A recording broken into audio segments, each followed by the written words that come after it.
Welcome to the Westport Library. Today's program will begin momentarily. Supported by Verso Studios, created locally and shared with the world.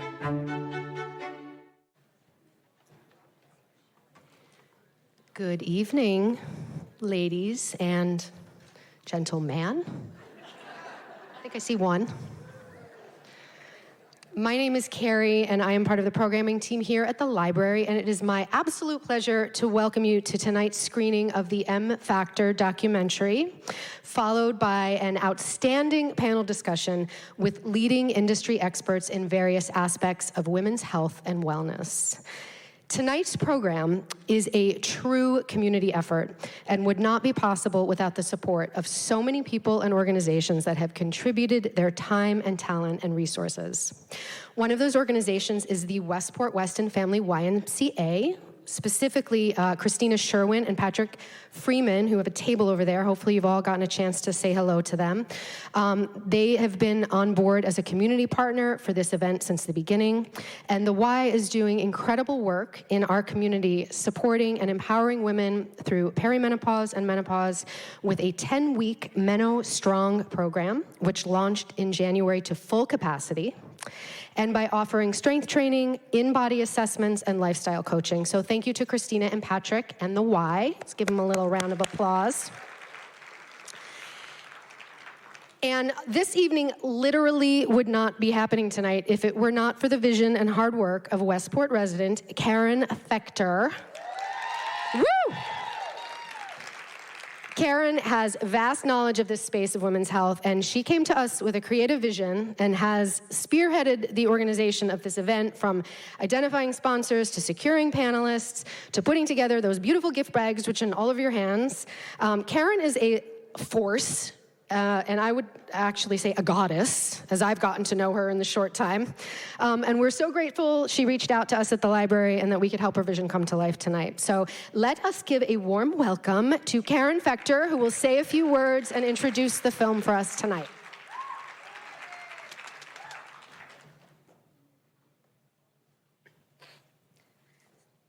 So this is really big fun. I'm gonna try not to wear my glasses, but we'll see how that goes.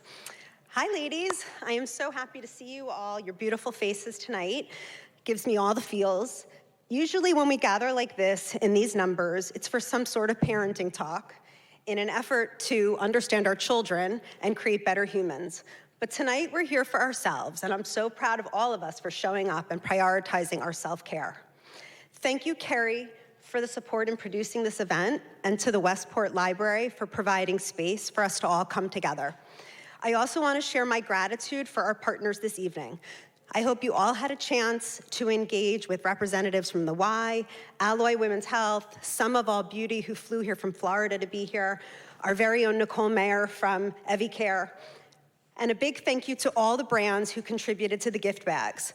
Some of All Beauty, ESSE, Rose Women, Healer CBD, Uberlube, and Alloy. Your skin and your vaginas will be very happy. Lastly, thank you to the M Factor producers and events team for creating this groundbreaking film and making it so accessible to a broad audience. Menopause is historically a neglected and taboo topic. The silence around it has left women to suffer, and the gaslighting by untrained physicians has only perpetuated this. I think we are finally on the right track to changing this, and the M Factor film is leading that charge. It has been a dream of mine to put together an event like this and share my passion for women's midlife wellness with our community. I attend a lot of these symposiums, and they are incredibly enlightening, but also quite overwhelming. Generally, the experts who are speaking at these events are no longer practicing, but are instead writing books, doing research, and touring, doing speaking engagements. So you leave with tons of knowledge, but no one to help you apply it. My goal tonight was to build a panel of speakers who could not only educate you, but become your doctor, your trainer, your nutritionist, a valuable tool in your toolbox. I also wanted to offer you a range of complementary perspectives that address the whole person, with thoughts on HRT, herbal medicine, lifestyle choices, nutrition, and movement. I am certain you will love Dr. Patterson, Dr. Goldstein, Michele, and Barbie as much as I do. The panel will be moderated by the amazing Rachel Hughes. Rachel is a women's wellness journalist and advocate who has focused her career in midlife on shedding light on menopause and perimenopause by interviewing the top professionals in the industry and in helping women navigate this phase of life by providing access to precious knowledge. She is a master interviewer and one of the loveliest people you will ever meet. Speaking from experience, perimenopause is a total mindfuck. Truly, so much is happening to our bodies and our brains. Dozens of symptoms that seem unrelated to one another, and so many conflicting opinions on how to treat them. It's a stressful time and can feel very out of control. But I would also argue that perhaps menopause needs a rebrand. The stereotype depicting perimenopausal women fanning themselves during a hot flash, wide awake at 2 a.m. with heart palpitations, or walking into a room and forgetting while they are there. Well, while this is actually all true, it also ignores how totally badass midlife women are. How strong, how accomplished, how no nonsense. The truth is, every major hormonal life stage is challenging. Puberty comes with acne, moodiness, and of course the bleeding. Pregnancy has its morning sickness, back pain, and an alien invasion of our bodies. These phases of life are overwhelming, but they are also exciting and transformative. In my opinion, so is menopause. At this point in our lives, we are wiser, we have our priorities straight, we know what we want from our friends and our partners, and most importantly, we know ourselves. Personally, I believe menopause should be viewed as a new beginning and that we shouldn't be ashamed of it. Before I leave the stage, I offer a little bit of advice. Do not ignore your symptoms and write them off. Seek solutions. It might take time to find the right ones, but do not give up on your mental and physical well-being. Second, find yourself a Meno tribe, a group of women with whom you can laugh, commiserate, and compare notes. Their experiences won't necessarily be your experiences, but having their support will mean everything. Many members of my Meno tribe, you know who you are here tonight, and I thank them for the hilarious memes, the innovative skincare tips, and the endless encouragement. Thank you all, and happy learning this evening.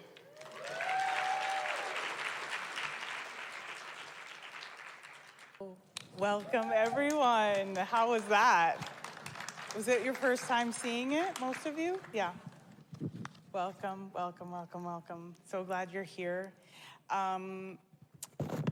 I didn't mean to say this at first, but I am really worried about my teeth, and I don't know about the rest of you, but that was alarming. I have a buddy out there. We were commiserating about our teeth in the restroom. Welcome to this fabulous gathering, and thank you to Karen Fechter, my friend, who just gave such a warm and wonderful welcome. Thank you to Carrie and all the team at here at the Westport Library. I am Rachel Hughes. I'm a community manager at Alloy Women's Health, and very honored and excited to talk about this very normal moment in a woman's life that's brought us all here tonight. Menopause is not just a phase, it's a major transition that can be a powerful segue to all the things you want and deserve in the second season of your life.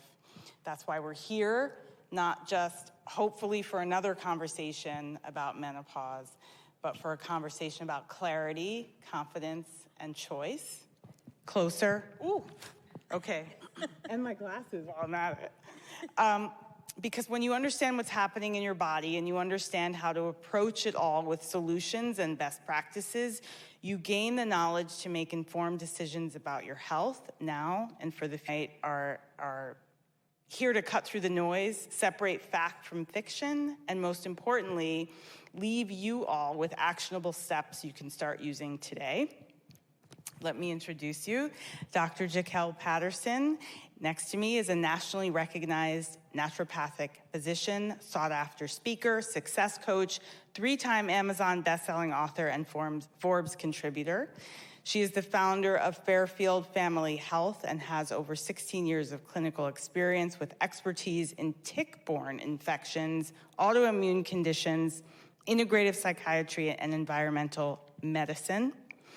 Dr. Karli Provost Goldstein is a board-certified, minimally invasive gynecologist specializing in advanced laparoscopic and robotic surgery for endometriosis, adenomyosis, and infertility. I didn't bring cards.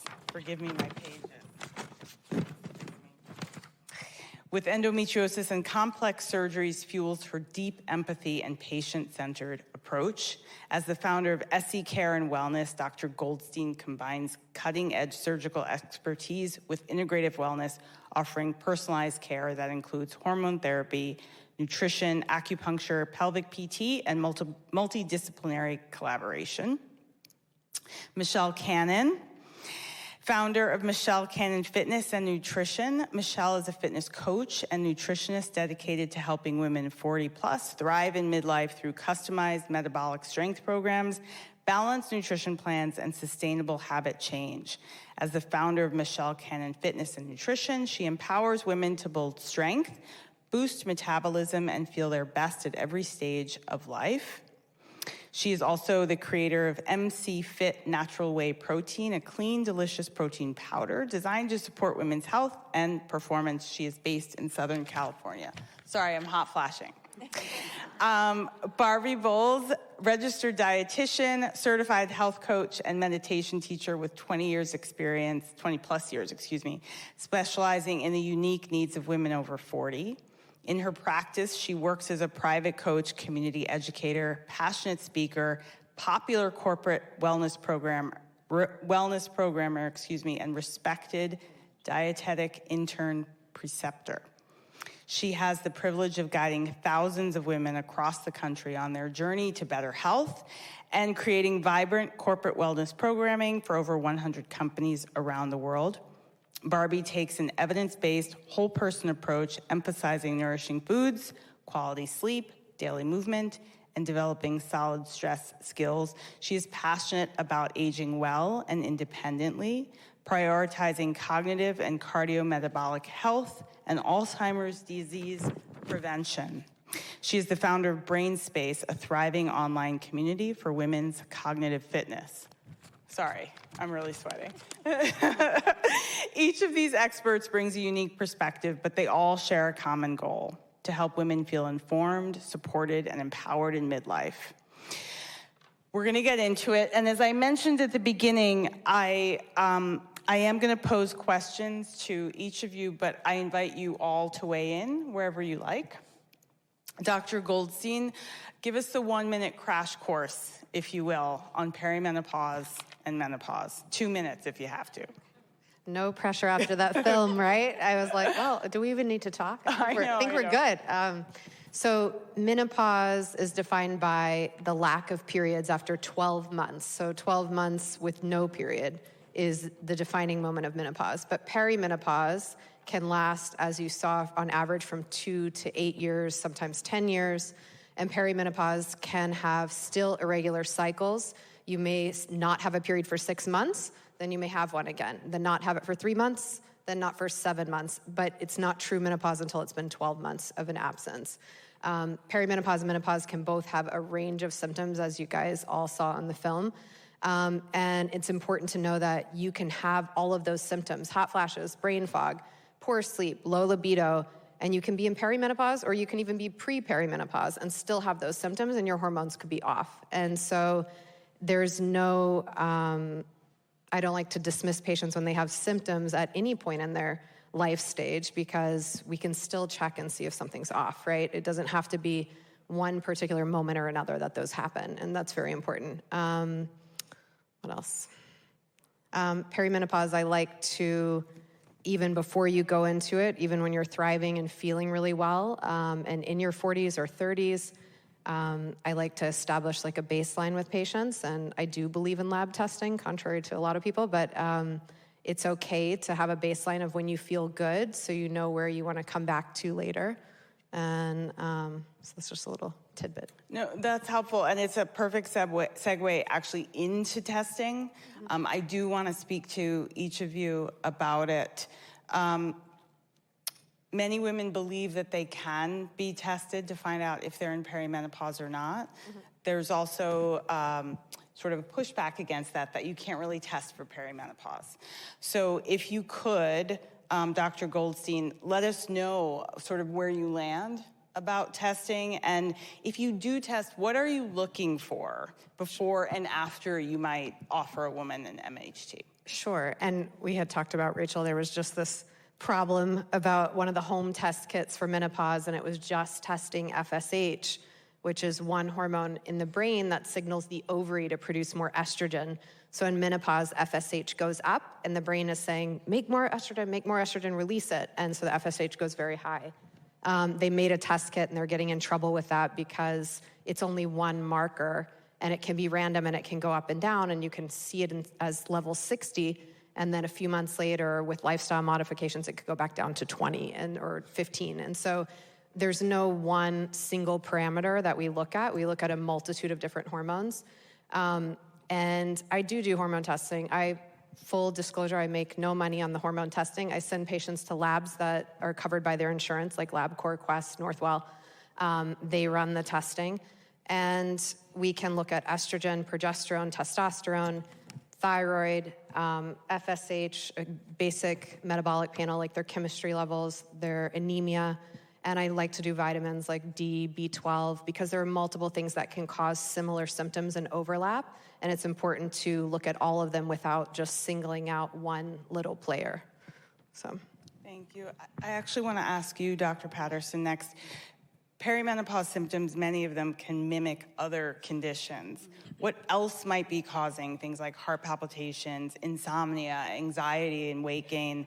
And what labs should women ask for to rule out non-hormonal issues? Yeah, so as a naturopathic doctor, we're typically in functional medicine training doing a really robust panel. So we're going to be looking at many of the pieces in terms of the hormones, like she mentioned, FSH, LH, estrogen, progesterone, testosterone. But we're also going to look at like adrenal issues. How is somebody's cortisol? There's a morning cortisol we can do, an afternoon cortisol. We might also do specialty testing through urine testing to see how your estrogen, progesterone metabolates, how you're actually detoxing, and your pathways for actually for these different hormones, how they're being produced in terms of some of the symptoms. But then we are going to test for things like, you know, she mentioned like iron, because some people will have brain fog. I often will test and they'll just check, let's say, a complete blood, a CBC, not checking things like iron and ferritin, and a woman will have like a ferritin of 5, of course you're gonna have brain fog, you're gonna have fatigue, you're gonna have a lot of those same symptoms that overlap. Also, perimenopause, menopause is also greater risk for thyroid conditions and also things like autoimmune conditions. So I'm looking at inflammatory markers. I might look at things like ANA, CRP, ESR, some inflammatory markers as well. And one of my areas of focus is tick-borne infections, and some of the symptoms like Lyme disease and Bartonella, et cetera, can actually overlap with like brain fog, joint pain, body pain. So you really want to make sure that everything is looked at as a whole, because a lot of the symptoms are, it's such a varied group of symptoms. So especially if you're not seeing improvement in the care that you're getting, for example, if you are doing like hormone replacement therapy and it still doesn't feel like it's shifting, you know, what are those other things that need to be worked up and ruled out? That's super helpful and great to be aware of, that sometimes we are sort of mitigating something, several things with various interventions, but still not quite hitting it right. Exactly, not feeling like completely better. And the interesting thing is with hormones, they also play a big role in like inflammation. So testosterone, estrogen, they're all anti-inflammatory. So you'll see a woman that has pain that will also get better, autoimmune conditions that will improve with hormone replacement therapy too. So hormones will also help to regulate that. But again, you want to make sure there's not other underlying things that have not been also addressed. Thank you. Barbie, from a metabolic health perspective, what labs should women track, and what do those markers actually tell them? Yeah, so thank you, Rachel. I am, first of all, I have a cold. I'm so sorry. I'm going to do my best. Terrible timing. I am really, really big on women understanding what their markers mean. Most of what I'm going to mention, I hope you all don't feel completely overwhelmed with the lab testing, but these are some that are super important. Most of this is going to be standard. Your lipid testing, your HDL cholesterol, LDL cholesterol, and triglycerides. Most everybody in this room probably gets a standard lipid panel every year, but I really want you to know what those numbers mean. We want to be under 100 milligrams per deciliter for our LDL cholesterol. So go home, look at your labs, make sure it's under 100. If it's not, we want to get it there. And we can do that through nutrition and lifestyle a bit. For some of us, it's going to mean pharmacotherapy, especially if there's a genetic component. Two things about lipids that are not standard yet. Hopefully they will be within the next 5 years or so. So try to remember this, or you can reach out to me if you're like, what was that test? ApoB, or apolipoprotein B, is actually a better, more sensitive indicator of your cardiovascular disease risk than LDL cholesterol alone. It measures all of the atherogenic particles, not just LDL, so ApoB. And then another test that you would only ever have to have once in your life is Lp(a), or lipoprotein A. And this is a genetically influenced marker of a lipid, and for those of us in whom it is elevated, we need to be extra careful about keeping our LDL cholesterol nice and low. That's me, I'm one of these people. About 30% of people have a genetically elevated lipoprotein A, and it is 6 times as atherogenic as LDL. So these are 2 tests to tack onto your list. I'm also big, of course, as a dietitian on getting your B12 tested, your iron, and your vitamin D. Primarily because these are really easily corrected most of the time. They can also be toxic at super high levels. So before you start supplementing with any of these, it's my recommendation that you ask your doctor for a test. And then blood pressure. We gotta keep our blood pressure under 120/80, ideally 115/75. Huge risk factor for neurodegenerative disease. And then finally, in terms of metabolic health, your blood sugar. So your fasting glucose and your HbA1c, which is a 3-month look, essentially, at what your glucose has been doing. The glucose is just a snapshot in time. But just real quick, because I do think this confuses people, I just want to say what cardiometabolic health is, or what metabolic health is. It's your blood pressure, your blood sugar, your blood lipids, like I mentioned, the blood fats, and your body composition. That's what we're referring to when we say metabolic health. Thank you, Barbie. Dr. Goldstein, if you would, and we got a decent education, a decent window into MHT, but if you would sort of give us a quick and dirty breakdown of the benefits and biggest myths. Okay, so this is a weighted question. So there are many different types of HRT, and we saw a little look about the very damaging publication in the WHI study that was over 20 years ago that really sort of scared everyone away from HRT and still has a big impact now. It's important to note that that study, even though they didn't say it on the film, was using equine estrogen at high doses, and also medroxyprogesterone and high dosing of progesterones that are synthetic. And they drew a lot of conclusions that were extrapolated from the data, and the statistics were a little off on how they were drawing these conclusions. Since then, there's been many things that have been published that actually show a benefit in low-dose estrogen for reduction of breast cancer, a slight increase with estrogen and progesterone together, however, no increase with micronized bioidentical progesterone. So basically, in a nutshell, there are very safe hormone replacement options available, and there are many patient populations, as we saw in the movie, that really can tolerate it and take it, and having a family history of breast cancer doesn't disqualify you. Having even a BRCA gene may not disqualify you from hormone replacement. And there are safe types of hormone replacement, even with a family history of a blood clot or a provoked one like they were talking about, like transdermal formulations, a patch or a cream that are much safer than taking it orally. And so there are many different options, and it's been sort of unified evidence that vaginal estrogen for the genitourinary symptoms of painful intercourse, recurrent bladder infections, bladder pain in menopause, feeling like you have a UTI but you don't really have one, these can all be improved with actually hormones, vaginal application of estrogen or testosterone. And so it's important to know that estrogen, progesterone are important. I also replete testosterone in my practice, DHEA, adrenal hormones like we were talking about before, thyroid, which can go off when you're repleting estrogen, and then all of the vitamins. And so there are many different options available at CVS, at different pharmacies. If you have allergies to things at CVS, there are other options that we can compound it into specific doses if that's needed, if patients have allergies. So there are a multitude of different options out there. And if you have someone that won't really prescribe them, then there are always people out there that do HRT and kind of balanced approach to HRT. Thank you for that. Michele, before we get into supplements and sort of the sweet spot, if you will, that MHT and supplements might provide a woman, I want to ask you, Michele, about the things that we should all always be doing, the lifestyle mitigation practices, movement, nutrition, and how they might work alongside supplements, MHT, and so on. Absolutely. So you guys probably know it's not just one thing that's a cure-all that will, give us longevity or alleviate the symptoms of perimenopause. It's many different things. Be that, strength-based fitness program, protein-focused diet, including lots of fiber, and of course, movement and sleep.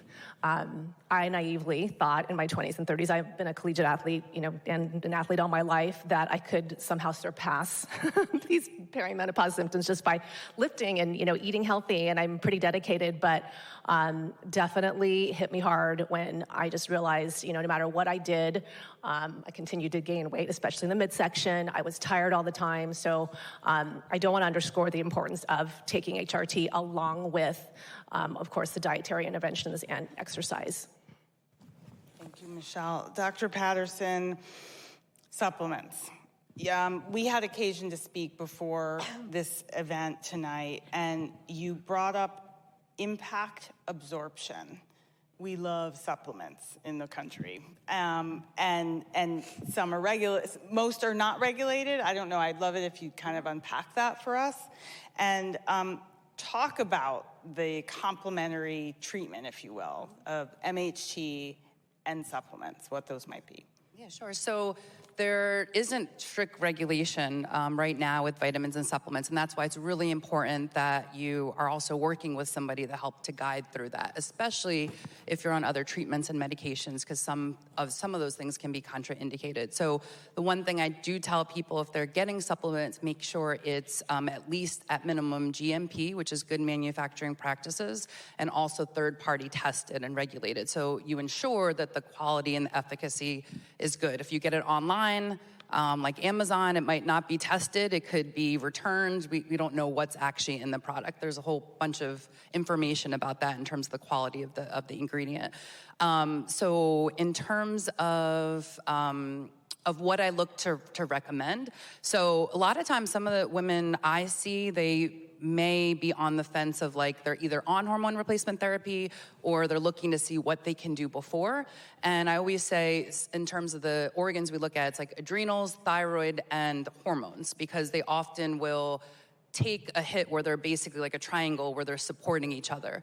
And so oftentimes, if I look at herbs like adaptogens, things like ashwagandha, which might also help the thyroid and the adrenal glands, or rhodiola, which is another herb that's also an adaptogen, those are generally pretty gentle and safe, that can support both the adrenal gland as well as like the thyroid gland. But a lot of medications in terms of like complementary and supportive things can also get depleted from things like B vitamins. We want to look at magnesium. So some of those minerals can actually get depleted from many medications, including psychiatric medications that folks are on. So in terms of complementary things, those are some things I'm initially looking at. Things like magnesium, things like B vitamins, things like CoQ10, especially if there's any cardiovascular risk or history, because some of those, especially depending on the medication they're on, can get depleted. So this is where, like testing, it's like the saying, test, don't guess. tests is good to get through some conventional labs, but you might need to do some of these specialty labs to get more nutrient evaluation to see what you're actually, you know, how those numbers, like how your omegas are, omega-3, 6, and 9, what does that actually look at before we just start taking a whole bunch of supplements? You know, many of the patients that come into me, they might come in with like a bag of 10 or 20 things, and we might have to actually go through removing half of it, because is it actually what you really need for what you're coming in for, and is it supportive given all the other things you're taking in terms of medications and also disease condition? I hope I answered the question. I think I...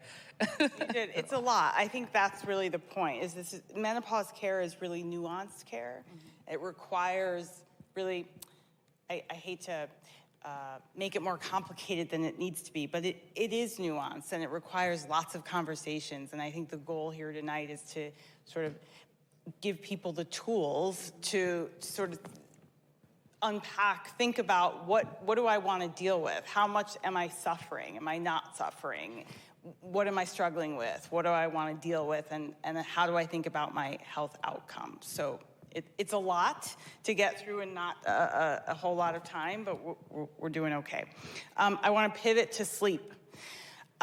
Michele, if you could tell us about how movement impacts sleep, and what are some unexpected ways women can, I hate to use this word, but hack their rest.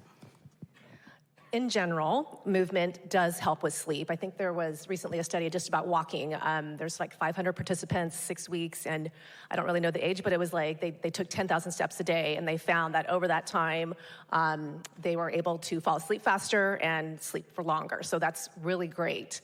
But where it gets gray is if you are overtraining. So not to hack on OTF or berries, but if you're doing too much of that, or maybe even over strength training, and you're finding you're waking up tired, your muscles are always sore, that could be a detriment to your sleep.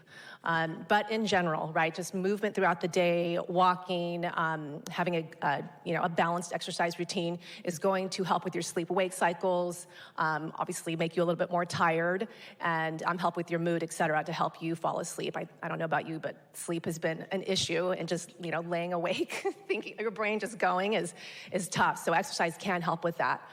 Some hacks, when it just comes particularly to the exercise, you don't want to be doing any vigorous exercise prior to bedtime, because that's going to elevate your body temperature, also elevate that cortisol level, which will make it tricky for you to fall asleep. And you probably have all heard, right? Turn off the screens a couple hours before bed. Try to, keep the stress to a minimum, dim the lights, things like that. But as far as exercise, in general, it's good. If you're overdoing it, you're gonna know. You can probably come talk to me, and try not to do anything too vigorous too late in the afternoon. Thank you. Barbie, what's happening physiologically to us? So many things. Sleep. Sleep is so complex and not fully understood, but one thing that it appears is that the decline in estrogen in particular kind of messes with GABA production, serotonin production, acetylcholine production, and progesterone also plays a role in GABA production as well. And so when your brain is just not getting stimulated as it normally would, or it's getting overstimulated and then dropping off, with this kind of erraticism of estrogen and perimenopause, it can really become difficult to to have all that regulated. In addition, we have hot flashes and night sweats and anxiety. That's that serotonin regulation, and a bit with GABA as well. So it's just the decline in estrogen and progesterone and testosterone is changing your brain chemistry in a way that is just not conducive to great sleep. Again, we don't completely understand it, but it is so common that clearly there's something there. Yeah, sleep, I think, is one of the most elusive things that I hear all the time from women. One thing I will say about it, though, and all of Michele's tips were awesome, this kind of sounds a little bit woo, but it really isn't. That is trying to better align yourself with your natural circadian rhythm. This is making sure you're getting sunlight in the morning, like within an hour of waking up. If you wake up before the sunrise, when the sun rises, get some direct sunlight.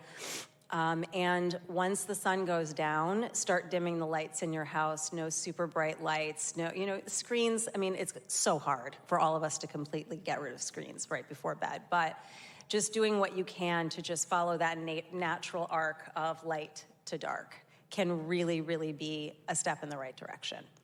Thank you. Okay, so I want to ask you each quickly. So for sleep, follow the sun. Up with the sun, down with the sun. Dr. Goldstein, sleep tip? She's got nothing. Hard one. Yeah. I'm not very good at this subject. That's okay. You know what I was thinking is progesterone, and if you could speak about progesterone a little bit. Progesterone is great. Yeah, I mean, magnesium, I find a lot of magnesium deficiency in patients that can affect sleep. Okay. So that can help. The screen stuff, for me, it's impossible. I always have to have my phone next to my head to answer calls, so that's not gonna happen. And it's always a joke whenever we come to the OR and patients are like, oh, did you get a good night's sleep last night? I'm like, no, of course not. You know, yes, I did, you know, because your mind is always racing in the middle of the night about the case or something. So I find when you wake up, like writing something down, I will turn my phone back on, write a note of all the things that I'm thinking about, or email myself to another email account about all the things that I need to do, and then I'll be able to go back to sleep, so. Great. It's not this screen answer, but, you know. Thank you. That's okay. It's honest. Michele, the one tip you'd leave us with tonight about sleep? I did have a lot of trouble with sleep the past couple months, and I took some CBD, and that was... Okay. I mean, I was doing everything, and I'm like, okay, I'm going to go here. So it really worked. And Dr. Patterson? Yeah, CBD, CBN is one of my favorites. I also want to mention vitamin D being outside, which we've been all talking about. Increasing that will help increase melatonin for later in the day for sleep. So being outside is also really helpful for that reason. I actually try to have rituals of like tea. So passion flower tea is one that actually helps if you have a like radio in your head. Valeriana tea, kava tea. So I think having some ritual, I tell people even if it's like 5 minutes, you're getting into some practice of self-care too. That's a pattern. So I do teas, and I also have this headset, Music Cozy, that plays like music into my headset at nighttime and does meditation, and that knocks me out in like 5 minutes. That's my one hack. So it's really to just settle me down. But I would say having some sort of routine, even if it's like 5 minutes, that is a practice you're doing every day. Great, thank you so much.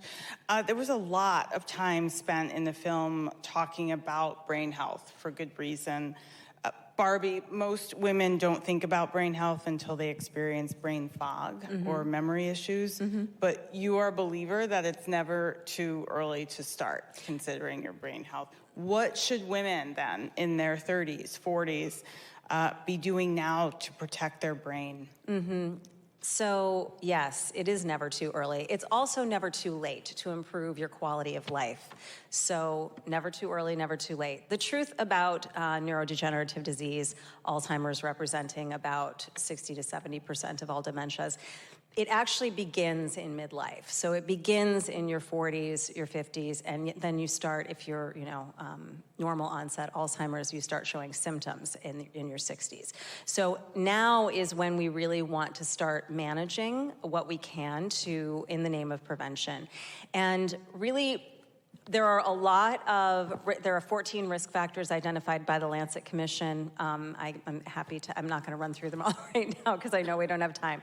But what they all kind of boil down to is protecting your vascular health and stimulating your brain. So thinking of your brain like a muscle and giving it a workout as often as you possibly can. It's obviously really important to rest as well. Sleep is crucial when it comes to brain health on so many different levels, which I could talk about literally all day, but protecting your vascular health, so again, your blood pressure, your LDL cholesterol. Heart disease is our #1 killer, and it is a strong risk factor for neurodegenerative disease. So doing what you can, building muscle, cardiovascular exercise, eating your leafy greens, eating your berries, being mindful of saturated fat, very much minimizing alcohol, staying really well hydrated. These are all really important. The boring basics, seriously, the low-hanging fruit, the stuff you already know, just doing it consistently. Thank you. Dr. Goldstein, I'm curious about patients that come into your office complaining of brain fog issues, I'm forgetting things, and also starting to talk about things like anxiety and depression. I think for so many women, there's a there's a myth often that they've entered into perimenopause and have no idea, because what they're really thinking is something, I'm cranky, I hate my job, I hate my husband, my family, I hate everything. And they're not putting the piece together. How do you sort of step into that conversation with her? Yeah, so I do, as we were talking about before, I do a lot of testing to see what's off, and I'm sort of off the cuff with that, where, you know, patients can feel terrible on birth control pills, right? They can have thrown at every pill up since they were 15, and they can tell you exactly which one caused which symptom, which anxiety, which one made them feel, you know, one patient said they took one pill and felt like cutting themselves. You know, I hear all these different things from different hormone reactions, even in the birth control population. So it's not rocket science to think that menopause and the big hormone drops and shifts, just like in patients with PMDD or premenstrual dysphoric syndrome, where they get anxiety and depression and severe dysphoria right before the menstrual cycle when estrogen plummets.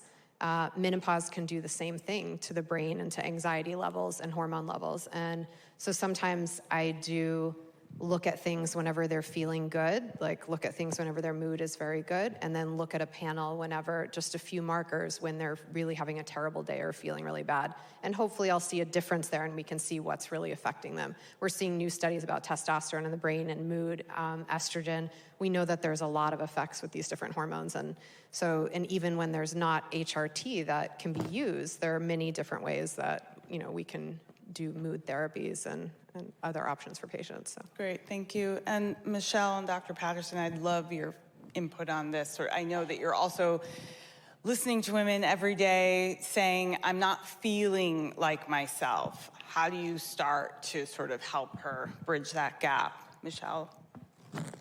I mean, I know there's the brain component, but a lot of times I hear from women just, I don't want to go to dinner with my husband. I don't want to put a bathing suit on. I feel awful. And I know it goes beyond, I mean, it's aesthetics, but that's your confidence, you know, and usually, you know, what I talk to women about, it's like we have to change our mindset about chasing this version of yourself or this skinny version that, you know, we're all, I think, been conditioned to go after, and thinking about being strong.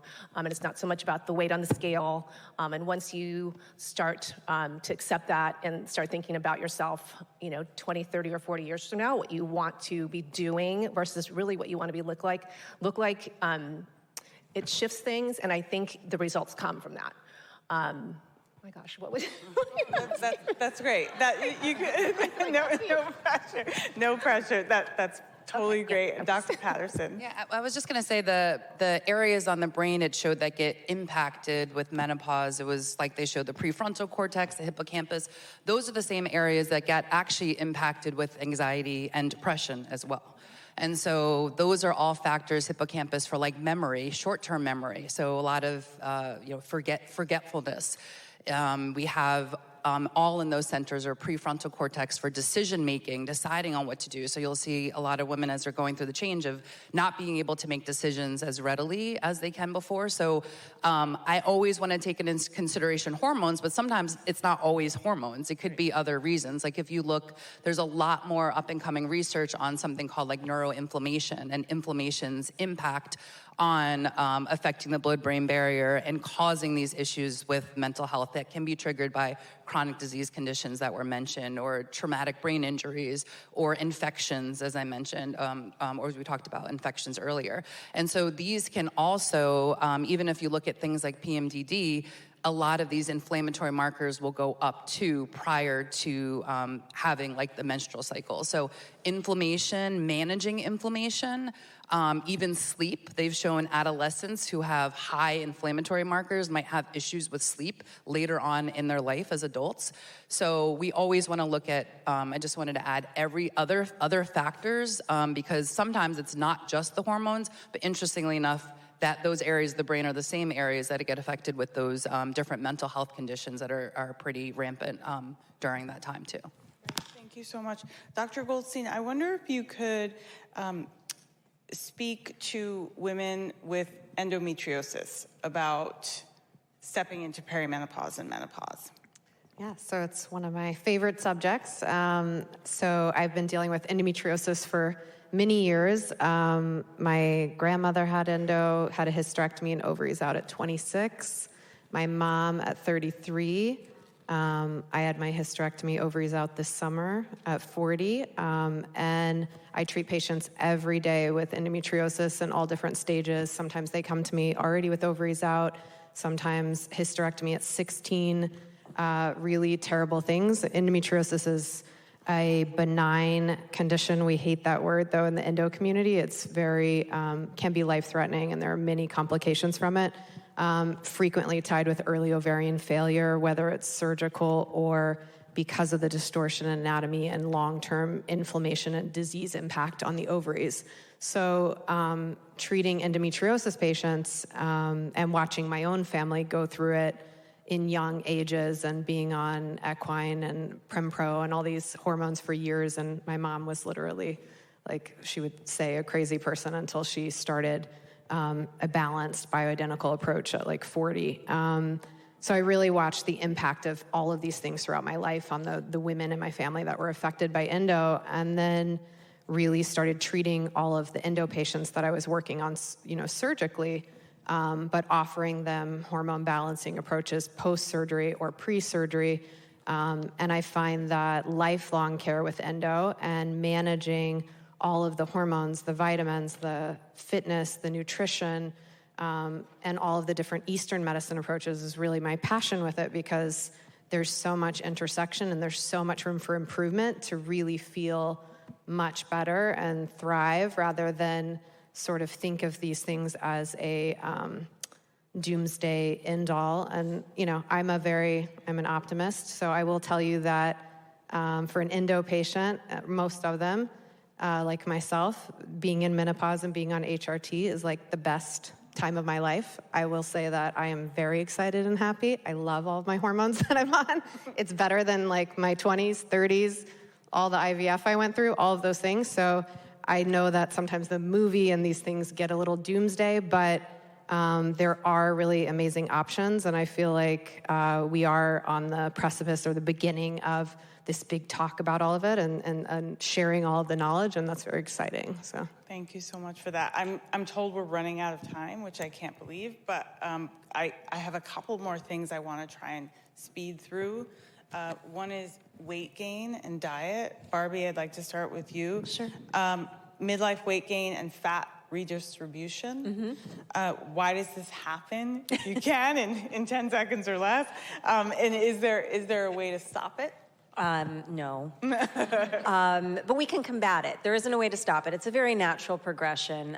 The decline in estrogen creates a more androgen-heavy environment, relatively speaking, in our bodies, so that our subcutaneous fat, we gain weight more quickly in the abdomen, some of which is going to be visceral, and that's what we really want to be careful about, because that's highly inflammatory. But when we gain weight, it's going to be in the belly, and when we lose weight, it's first going to come off the hips and thighs and butt, unfortunately, and kind of remain here unless we're really doing our strength training, really eating well, and zone 2 cardio is also really great for reducing visceral fat. But it's very natural. Everyone experiences it. You're not doing anything wrong, and we can work against it. Thank you for that. Michele, I have the next question for you, but I do know, for those of you who have questions in the audience, there's a microphone over there where where Carrie is waving. And if you would like to kind of make your way over, I'm going to start calling on you shortly. Michele, intermittent fasting, skipping breakfast, low carb, protein loading.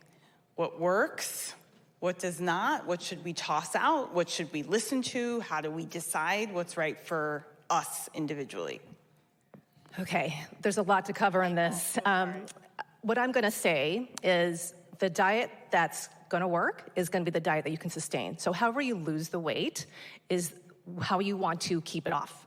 So we can all do keto, we can all do intermittent fasting, but if you're miserable doing it and you love bread, you're gonna eat bread one day, right? And you're gonna feel like you failed. And then you're gonna be like, oh, forget it, right? And everything's gonna go out.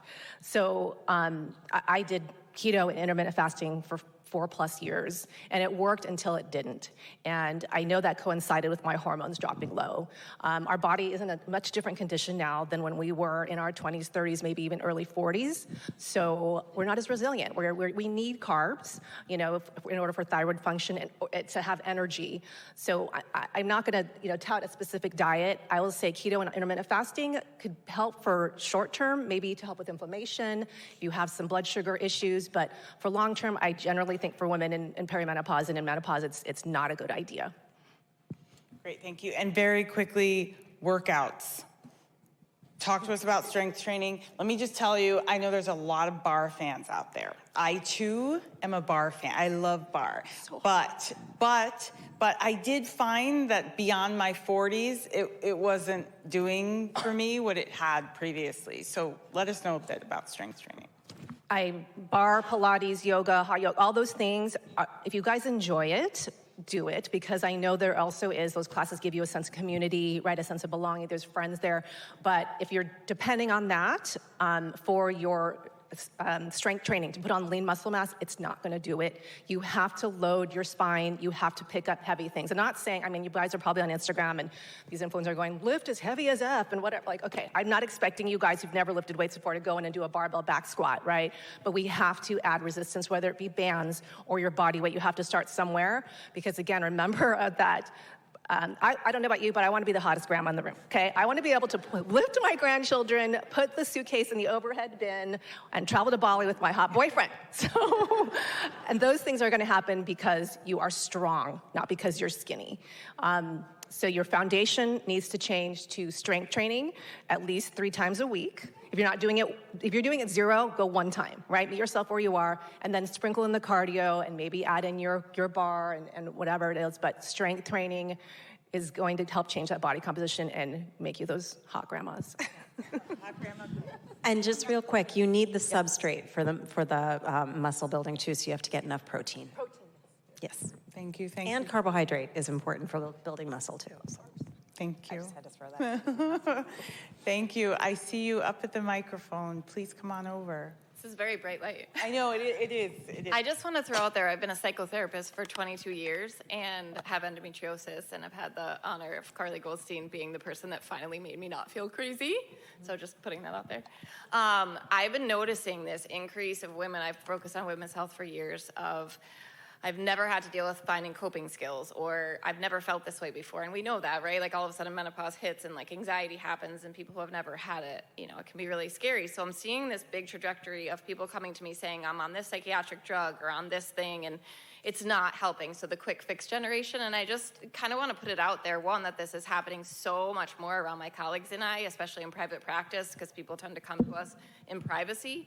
But where do you go with that? Like, right, all these psychiatric drugs used, or the psychiatric conditions, whether they were prior to or during menopause. I don't really know what my question is because it's fully loaded and we may not be able to answer it right now.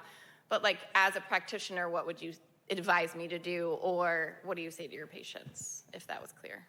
Dr. Patterson, do you want to take that first? Yeah, there could be a few things. So one, when I was mentioning like neuroinflammation, some of the studies have even shown if there's medication where someone needs to keep increasing the dose or changing the medication. And again, I mentioned inflammation as being like one of the potential factors. And so that's when you want to look at, is there a different disease condition, physiological condition that's existing that hasn't been addressed outside of mental health conditions? Also, in terms of like, when you look at even at things like thyroid, if the cortisol is not managed well, that will downregulate the thyroid function, and you'll see someone that keeps needing to increase up thyroid medication over and over again, but that's because like the cortisol and the adrenal gland has not been addressed.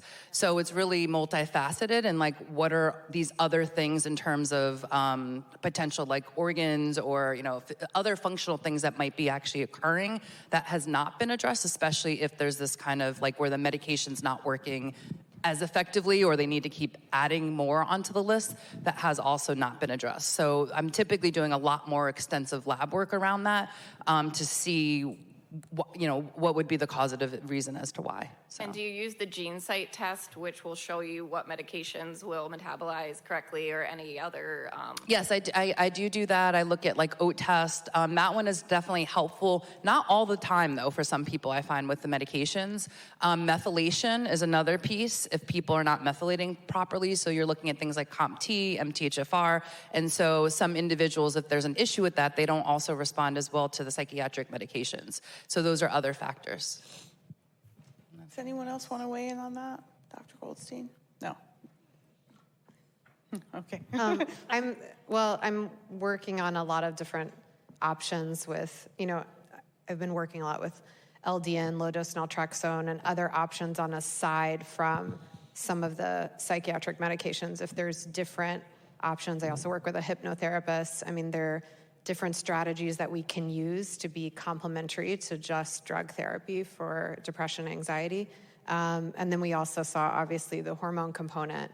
So really agreeing with Dr. Patterson that we need to really look at the whole picture on what's happening in their life and stressors and relationships and kids going off to college, mom just died, is something happening? There's a huge, vast picture that can really compound and affect the stress level in someone in menopause or perimenopause, and all of them enormous things going on around them, and the amount of pressure put on them all the time to answer every question for everyone in their life.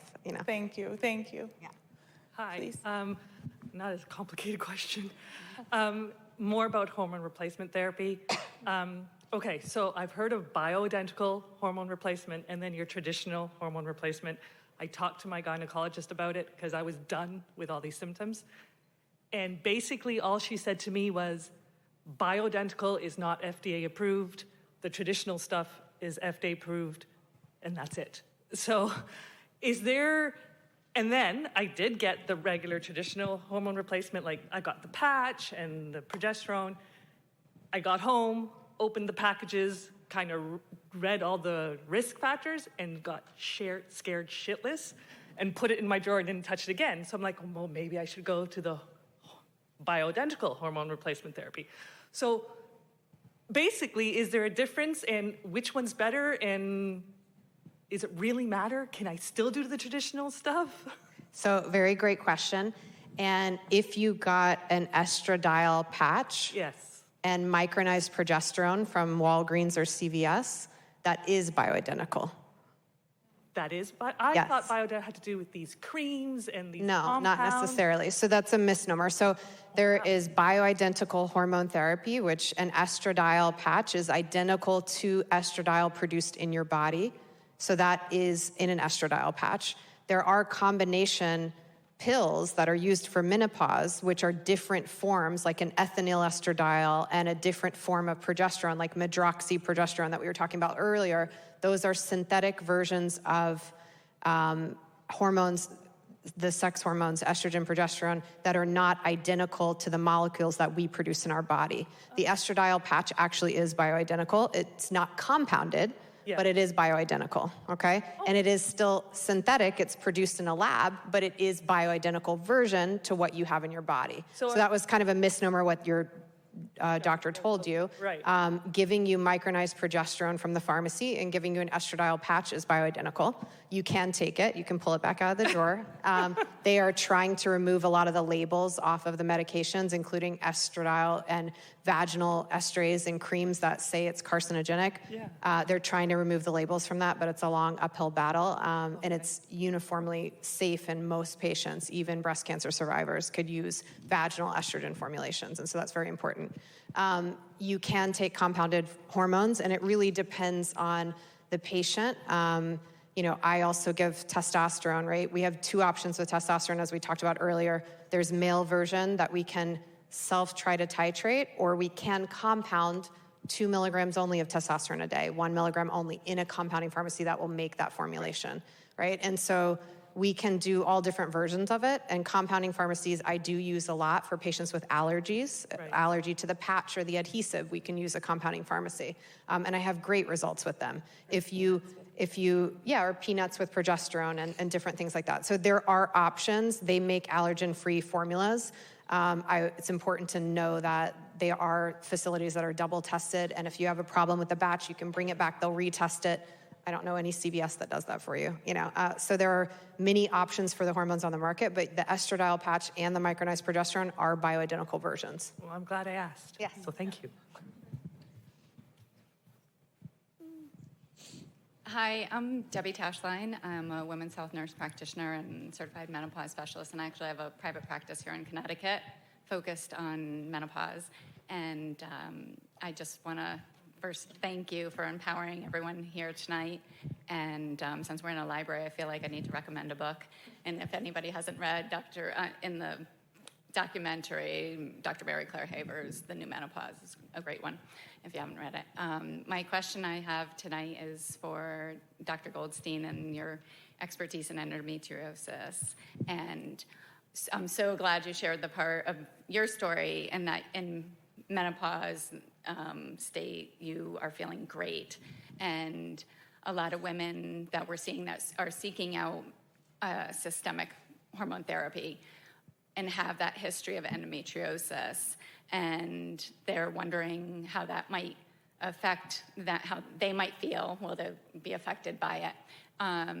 Wondering if you could speak specifically to your approach to treating those with that history, and if it differs at all or not from those that don't have the history when it comes to systemic, specifically that piece of it, the menopause, the MHT. Absolutely, it's a great question. So even on the ASRM, which is American Society of Reproductive Medicine, the guidelines for patients with endometriosis or a history of it, we recommend balancing estrogen replacement with progesterone in endo patients. I go a step further, I look at their DHEA, their thyroid, their testosterone, their vitamin levels, I replete all of it. And when I do a balanced approach with patients, they really do fantastic, and I don't see a lot of recurrence of endo symptoms.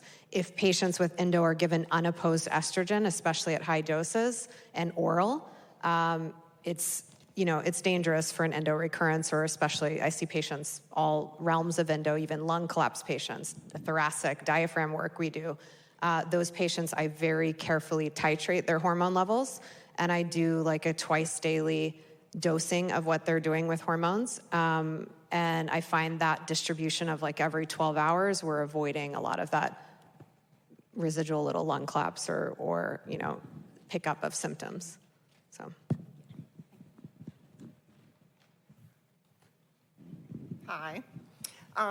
The film and the conversation this evening, which has been great, has been focused on women going through perimenopause and menopause. So as someone who went through it during the time when HRT was not recommended and all the information was coming out against taking it, past that, I've been told that like after 60 you shouldn't take HRT, so I wanted to know what you thought about that. It's a terrific question. Thank you for it. Dr. Patterson, do you want to start? I think it's more. Or Dr. Goldstein? Maybe. Sure, it's a tricky one, right? I do prescribe hormones for patients older than 60. I do look at, obviously, their full risk factors, cardiovascular health, their lipid profile, their blood pressure, what they've gone through. But there are versions, transdermal, where we think there's lower risk of blood clot, and cardiovascular history is not, looking at all of the risk factors in the complete picture. There are options that are safer and okay, and it's acceptable to start. And I think that, when we do transdermal formulations, that there's lower risk of blood clot, and then we take an aspirin daily and then move our bodies every few hours and everything. There are options and ways to do it in a very slow titration where you can feel better, and you can have it as an option. Can you talk for a moment just about that sort of window of time that's ideal for women to start taking MHT? So we like to, it used to be we would recommend like at 50 or 51 or average age of menopause, but now there's much more data that actually in perimenopause in the 40s, especially for patients at high risk of Alzheimer's, the neurocognitive benefit of it is actually starting in the 40s rather than waiting until much later. And we think that this is the same with cardiovascular benefits as well, is heart health. and Barbie, you can speak to this too, but really working on these things at a younger age before we get to the point where it's, catastrophic and no estrogen at all is very important. So really in 40s and perimenopause. And so I always think it's never too early to kind of, just like we do in the fertility world, but know your numbers and know where you are level-wise with everything, and then be empowered with the knowledge on what you can do. And even if everything is perfect, at least you know where you started and where we can go. And I find things off all the time. Even patients in their 30s may have a testosterone of 0 and they feel terrible and they may need supplementation. There's options, and so it doesn't really, there's no particular age, but. Thank you for that. And please know, if you are perimenopausal and you are still getting a period and you've started MHT, you can in fact still get pregnant if you are having intercourse. Not everyone knows that, and it's really important. Go ahead. Hi, thank you. The screening was terrific, and as well as the panel discussion. Thank you. One of the things that I noticed in the film, they did talk about, kind of dovetails what we were just talking about a second ago, the window of time or age to do hormone replacement therapy, that it can offset future issues. So I don't know if you have an idea of what that time frame is, that can benefit the long-term adverse effects. Who'd like to take that one? Dr. Goldstein, Barbie? I mean, I'm just happy to say, from the perspective of cardiovascular disease and Alzheimer's, the research is promising. We're not quite there yet in terms of being able to recommend MHT as a preventive measure for these conditions. So they're just not recommended for that yet.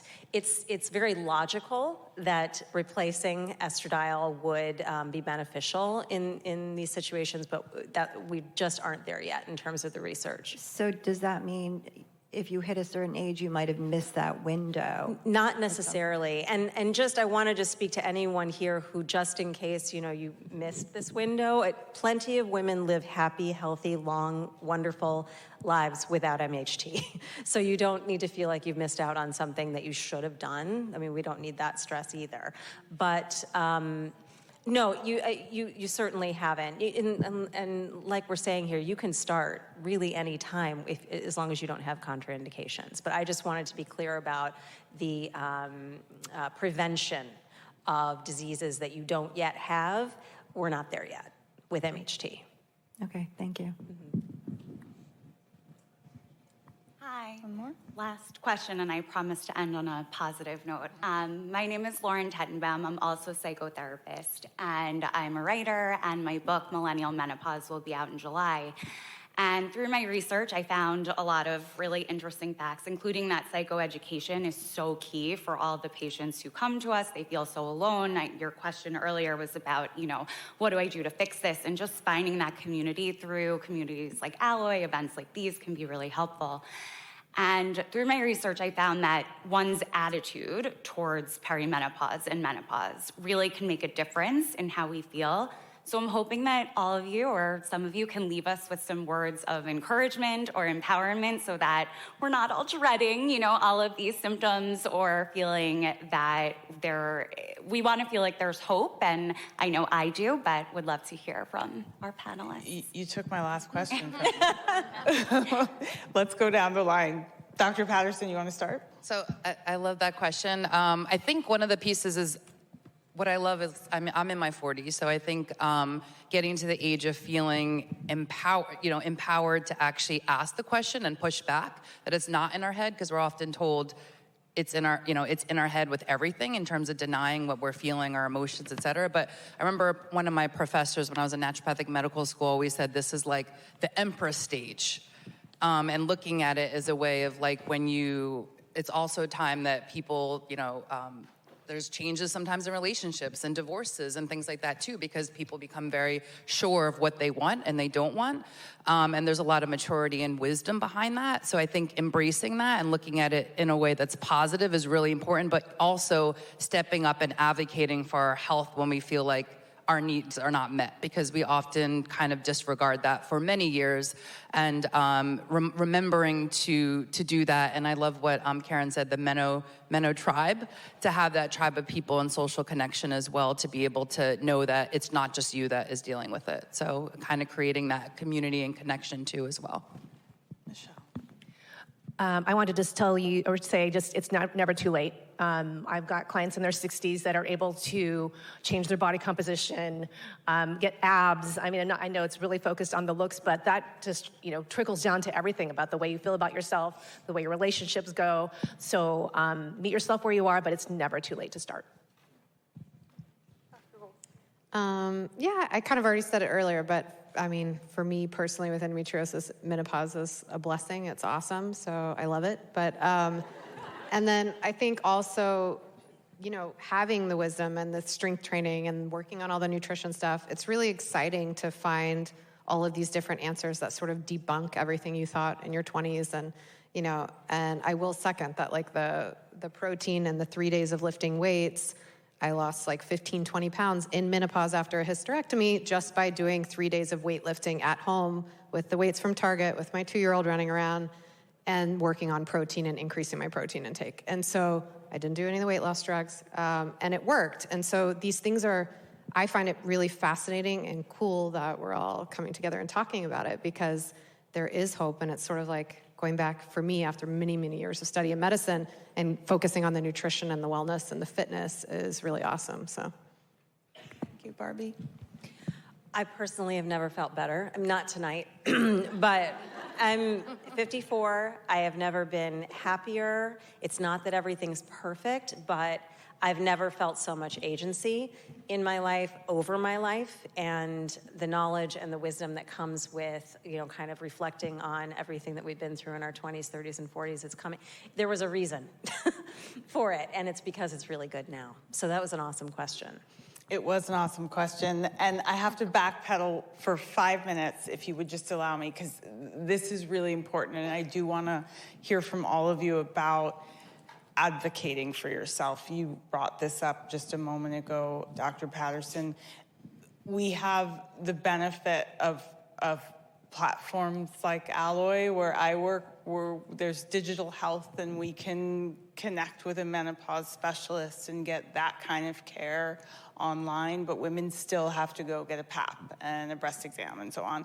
And so you may, in some cases, wait months for a 15-minute appointment, and you're overwhelmed and you're not feeling well, and maybe you walk in and you're nervous and you start sweating like I was an hour ago, and you don't know what you need and how to start explaining what you may be feeling. Could each of you offer a word of support, of help, of advice to those women?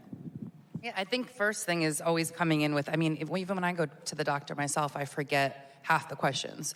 So, coming in with a list of those exact questions that you have. Sometimes you might need more time, especially if you're coming for like a pap smear. You don't want to necessarily ask a lot of, you might need to schedule a separate appointment for that. You know what I mean? To actually go through and making sure you're in front of the appropriate doctor for what you need. And if you don't feel like your needs are heard, keep working till you get to the doctor you want. Your doctor is there to be able to listen and hear you, and that's what I hear a lot from patients is they don't feel heard or they don't feel listened to, and it's something that things can get missed when you are not able to speak up and advocate for yourself. So I would say first coming in with that list of questions so you don't feel kind of overwhelmed with them, and then making sure if you're not getting someone that has the right fit that you keep searching for that person until you do get it. Yeah, I think exactly what Dr. Patterson said. I remember going to my doctor just feeling off, and she was just a little bit older than me, and she literally said, I asked her, like, can I get a Dutch test? Can I get testing? And she said, why don't you save your money and just buy a handbag?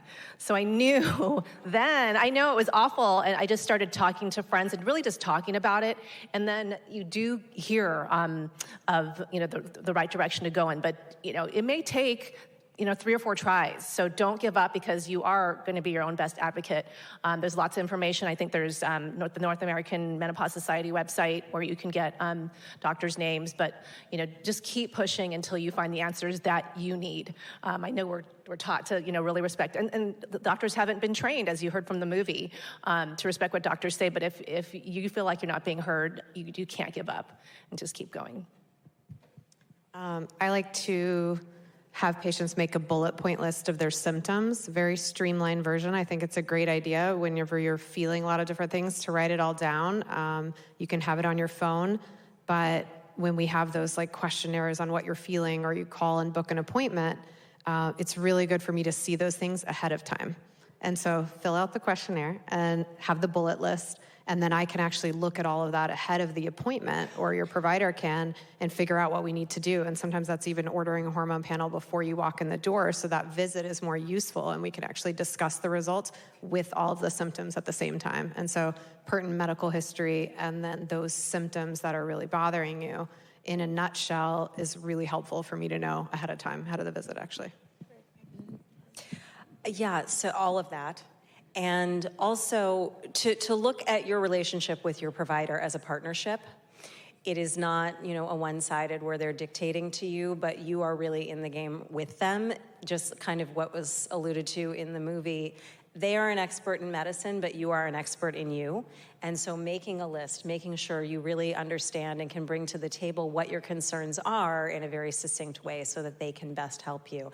And also remember, maybe you've had a doctor for 20 years who you absolutely love, but your needs are changing and maybe they're not as well versed as you need them to be on your new needs, and maybe it's time to find somebody else. And if that is in fact the case, look at it like an interview process and you're the one hiring. Perfect. Thank you so much. Finally, I would love to learn where all of you are and how all of us can find you. Dr. Patterson. Yep, so we're based in Fairfield. I'm with Fairfield Family Health off the Black Rock Turnpike on exit 24.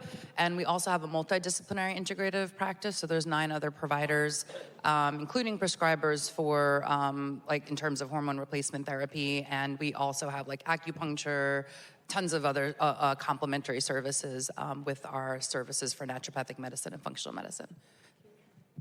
So I'm based in California, but I do everything online. So you can find me on Instagram, Michele Canon Fit, or my website, michellecanonfit.com. So I have an office in Greenwich. I also see patients in Manhattan and in LA, and on telehealth. So you can kind of find me in a lot of places. My website is ESSE.care, and on Instagram, I'm Patient Surgeon Mama.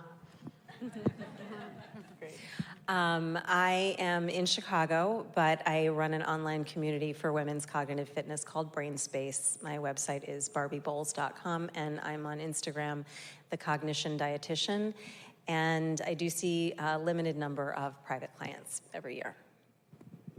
Thank you. As we wrap up today, I want to leave all of us with one simple truth. And that is that there is no one-size-fits-all approach to menopause and midlife health. Every woman's journey is unique. Our needs, our bodies, our symptoms, and the solutions that work best for us. What matters most is that we have access to knowledge, trusted experts, and a supportive community to help us make the right choices for ourselves.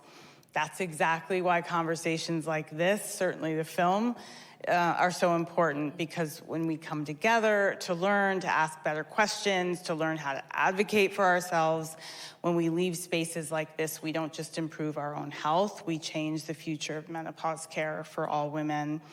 No one should have to navigate this alone, and no one should feel dismissed, overlooked, or without options. So whether you're here because you're looking for answers, wanting to have a good time with like-minded women, both, thank you all for showing up. You are all a part of shifting this conversation, pushing the needle in advancement of women's health, and ensuring that midlife and menopause care gets the attention it deserves. A huge thank you to our panelists for sharing their expertise today, to all of, yeah, for sure, to all of the supporting businesses, Carrie and the entire Westport Library team for inviting us into this space, and especially to Karen Fechter for recognizing the importance of bringing this conversation to her community and making this night happen. Most especially, thank you to all of you for being here. Truly, truly, there are doctors in this space. This is like a sidebar. There are doctors in this space who have knocked this conversation out of the park without question. But it is us pushing behind them, pushing the needle every single day, saying, we are not doing well. We know that we can be doing better. Please help us understand what's going on. You are the science, but we are the people going through this, and we need more of a spotlight on what this season of life can truly be. We can't get to all of the things that we want to get to if we're not feeling good. So with that, let's keep the conversation going. The more we know, the more empowered we are to take control of our health and our future. I hope you'll have a wonderful night. Get home safely. Thank you so much. Thank you, everybody. Thank you, Rachel. Thank you.